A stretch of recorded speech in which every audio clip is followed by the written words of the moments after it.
ప్రతి ఒక్కరూ అనే మాట ఇదేనండి. భూప్రపంచంలో అందరికంటే కష్టాలన్నీ నాకే ఉన్నాయి. మరెవ్వరికీ లేవు. అంటే నాలాంటి కష్టాలు ఎవరికీ లేవు. ఎవరికీ రాకూడదని. ఇదంతా ఎవరికి కష్టం వాళ్ళదేనండి. నాకుండవలసిన కష్టం నాకుంటే, మీకుండవలసిన కష్టం మీకుంటది. ఎవరి ప్రాబ్లమ్స్ అదే ఎక్కువ. అదే తలుచుకుంటూ ఇంకా బాయ్స్‌కైతే చెప్పవసరం లేదు.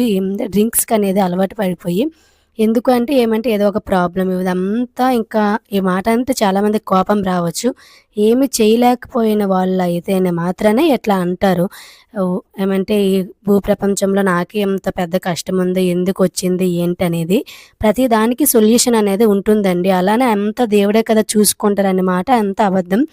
మనము దేవుడిచ్చిన ప్రాణం అనేది ఉన్నంత వరకు కష్టపడుతూ ఉండాలి. అది ఏ రకమైన కష్టమైనా పర్వాలేదు. మనకు దేవుడు కాలు చేతులు ఇచ్చారు కదా! మనం కష్టపడుతూ ఉంటే అన్ని ప్రాబ్లమ్స్ అనేవి వీడియో అవే విషయానికొస్తే సాల్వ్ నేనైతే మా పిల్లలకదే డ్రెస్సులనేవి తీసుకోవడానికొచ్చాను.